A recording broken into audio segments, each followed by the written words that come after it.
He's here to tell us what he has learned in his 29 years of this business. Lee Jackson.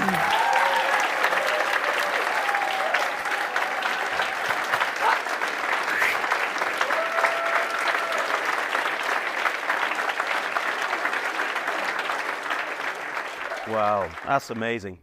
Thank you. Hello, everybody. Why don't you talk to the person next to you, just give him a nudge and say, hey, wake up, he might be quite good. Give him a little nudge. Just a small nudge, you know what I mean? So, right, I've only got a few minutes, so while I'm speaking to you, I want you to listen out for my second favorite noise in the whole world. My second favorite noise. What's your first favorite noise, Lee? I hear you ask in unison. That's my daughters laughing. I'm filling up here. Okay. I want you to listen out for this, okay?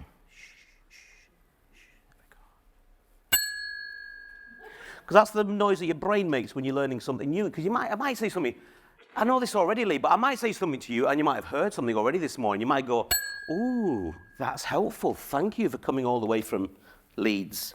And you might get a little upgrade. It's gold. It's from Surrey, okay?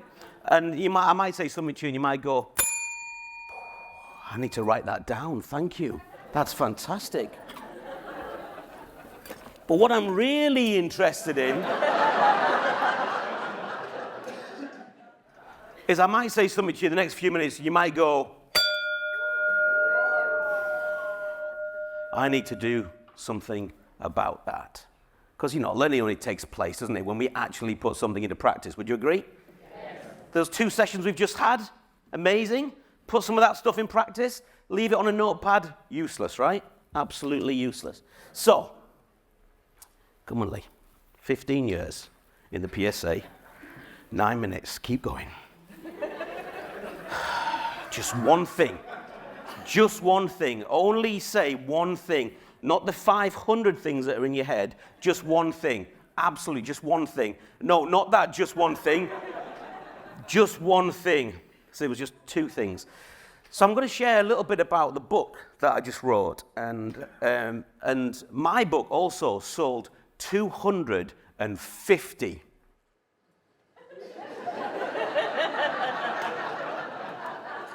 So I went on Amy Rawlinson's podcast. There's the wonderful Amy. The hidden gem of the PSA right there. Went on a podcast to talk about my new book, Get Good at Work. She talked to me for an hour, and I realized that she did all of her magic, and at the end of the podcast, I started writing a different book called Get Good at Life. And you can listen to the 2 podcasts as we discussed that. It's amazing. She's naughty. She changed my mind. It was amazing. It really was. But going back to 20 years ago, the first book I ever wrote the first words I ever wrote that were published were about the 3 R's, and that's relationships. Can you guess the third one? Relationships. And that was published in 2000. And so I revisited that as the first part, and I thought, is this stuff important? Is relationships really important? Is that still important in 2023 in the world that we live in? And you know what? It is, isn't it? So I try to think that actually we are, in fact, designed to connect. The life and work is actually all about people, and we are Lego bricks. And Scott MacArthur from our speaker friend got me in touch with the head of HR at Lego, and I interviewed Lego. What a cool little interview that was. And I found out all different things about their Lego bricks, but ultimately a Lego brick, like people, can be painful. Have you ever stood on a Lego brick? Apparently it's worse than childbirth, I've been told. So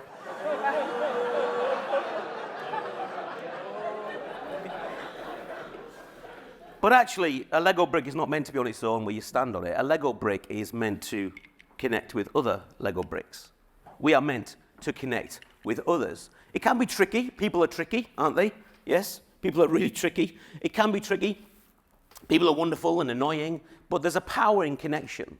There's a real power in connecting. And whenever we think about our work and surviving and living our lives and everything, we've got to think, I'll be connecting with others. Well, that's lovely, Lee. What a cute little thing to say at a PSA convention. Let's all be nice and hold hands and be relational. I want some evidence, Lee. I want some evidence. I'm into evidence. William Buist at the back there. I want some spreadsheets and I want evidence.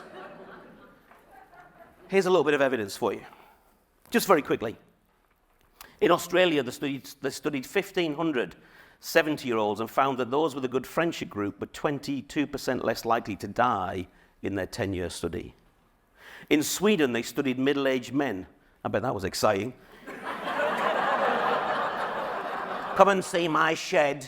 And they found that a lack of relational support was as harmful to their health as smoking.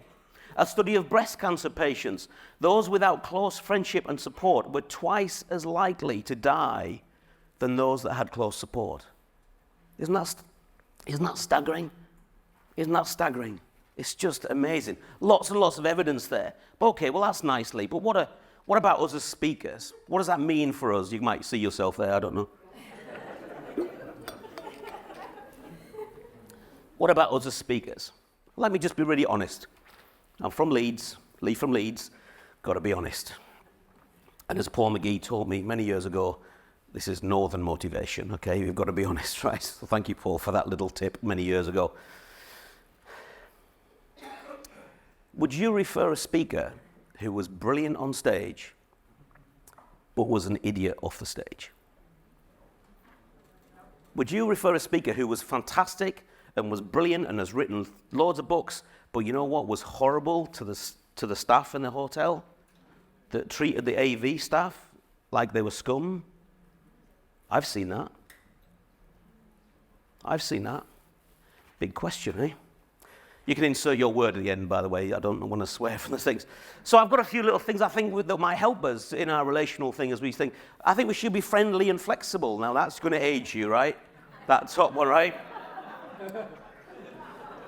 We should be friendly and flexible because if you're the kind of speaker that goes in and you say, my keynote talk is 41.5 minutes long and they're overrunning, could you do it in 32 minutes?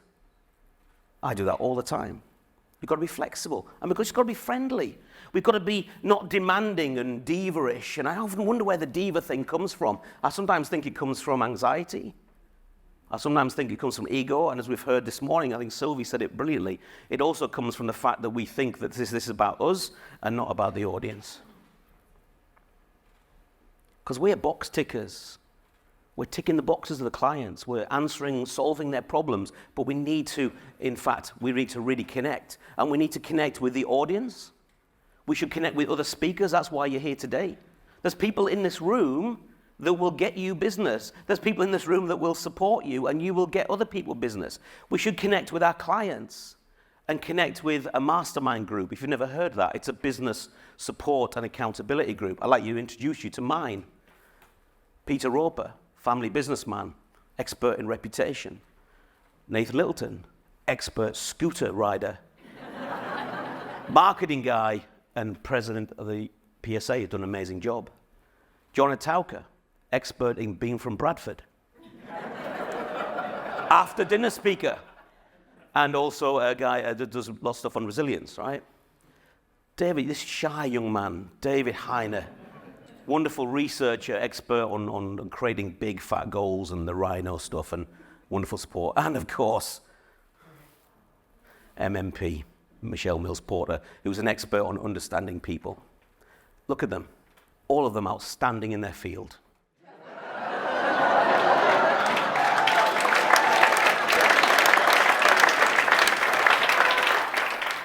Yes, I asked them to take a picture of field. Okay, keep going. But as well as my mastermind group have helped me and support me, I also have a personal support and mastermind group. I have a vicar, a community worker, and my mate Ian, who's a dentist. And we meet together. We've known each other for over 25 years. We meet together. We ask each other difficult questions. We ask each other questions like, can I be honest with you? We ask questions like, how's your marriage? How's your business? How are your kids? Are you getting on? We ask tough questions because I permission them to ask tough questions, right? So that helps me through. In 2012, a lot of us in the PSA, after the 2012 Olympics happened, a lot of us in the PSA, we approached the medal winners, and I approached Nicola Adams, first ever gold medalist in women's boxing, right? An absolute legend, right? She had the real privilege of sitting in my school assemblies when I was a youth worker in the school in Leeds. So I knew Nicola, or knew of her a little bit, and I approached her and I helped her and did a bit of coaching with Nicola. What I noticed was when I went to the Sheffield Institute of Sport to meet her. She was training. And when I went there, do you know what? I realized how big a team she had around her that made her a gold medalist. Can we just decide as an organization to stop saying that success is a solo sport? Yes, we have to take personal responsibility. I understand that. I'm a motivational speaker. I get that. I teach that. I understand that. But can we stop saying that it's all about us? We should gather people around us. Nicola did. I did. And before I wrap it up, Steve Judge, he's here today. Hello, Steve, wherever you are. There he is. Always the best dressed man in the room. Wonderful. This is me and Steve just about 3 or 4 weeks ago doing a gig together. And he just bought me one of the nicest presents I've ever seen. It's just a wonderful present. But actually, do you know what? Me and Steve are competitors. We go for the same stuff. But we don't have to be idiots about it.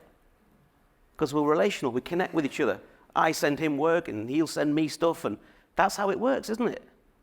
Most of us in the room are competing. I can see my competitors looking at me now. But that's okay. You'll get some and I'll get some, and that's all right. Let's work together. So on your tables, you have some Lego bricks. Can you see them? I'd like, if you want to, just take a Lego brick. As a little reminder, put it on your desk or in your purse or your wallet or something like that. Just take a brick. Don't do anything with it. Hang on. Shh. I've got to wrap this up. Shh. Don't do anything with the brick yet. Just take it as a reminder that you should be connecting with your audiences. You should be connecting with other speakers. And you should be connecting with others, okay? Just use it as a little reminder. How am I connecting with others? And do you know what? Why don't we build an even better industry together? Thank you.